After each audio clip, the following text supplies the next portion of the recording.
शिवा की महिमा अपरंपार है। उनकी एक बहुत ही प्रेरक कहानी शक्ति और भक्ति के बारे में है, जो हमें सिखाती है कि सच्चे मन से की गई उपासना कभी व्यर्थ नहीं जाती। भगवान शिवा और कन्नप्पा की भक्ति बहुत समय पहले अर्जुन नाम का एक शिकारी था, जिसे बाद में कन्नप्पा के नाम से जाना गया। वो जंगल में रहता था और उसे धर्म शास्त्र का कोई ज्ञान नहीं था, लेकिन उसका मन भोलापन और निश्चल भक्ति से भरा था। एक दिन उसे जंगल में एक पुराना शिवलिंग मिला। अर्जुन ने निश्चय किया कि वो रोज महादेव की पूजा करेगा। क्योंकि वो एक शिकारी था, उसने अपनी समझ के हिसाब से पूजा शुरू की। वो अपने मुख में नदी का जल भर कर लाता और शिवलिंग का अभिषेक करता। वो जंगल के सबसे स्वादिष्ट मांस मीट का भोग लगाता। पहले खुद चख कर देखता कि वो मीठा है या नहीं।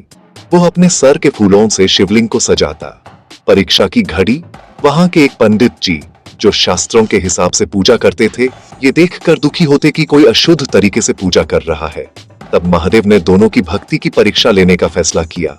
एक दिन जब अर्जुन पूजा कर रहा था, उसने देखा कि शिवलिंग की एक आंख से रक्त खून बह रहा है। अर्जुन घबरा गया।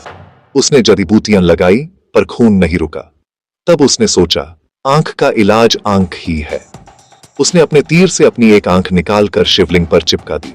खून रुक गया, लेकिन तुरंत ही शिवलिंग की दूसरी आंख से भी खून बहने लगा। अर्जुन ने सोचा कि अगर वो अपनी दूसरी आंख भी निकाल लेगा तो यूं दिखेगा नहीं कि आंख कहां लगानी है। इसलिए उसने अपना पैर फुट शिवलिंग की उस आंख पर रखा ताकि निशाना बना रहे, और अपनी दूसरी आंख निकालने के लिए तीर उठाया। प्रकट हुए महादेव। अर्जुन का ये त्याग देखकर भगवान शिवा प्रकट हो गए। उन्होंने अर्जुन का हाथ पकड़ लिया और उसे गले से लगा लिया।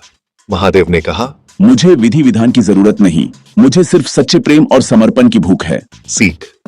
ये कहानी हमें बताती है कि ईश्वर हमारे उपहार गिफ्ट्स नहीं, बल्कि हमारी नियत देखते हैं। क्या आप किसी खास त्योहार या भगवान शिवा के किसी और रूप, जैसे नटराजा या वीरभद्रा, के बारे में स्क्रिप्ट या कहानी चाहते हैं?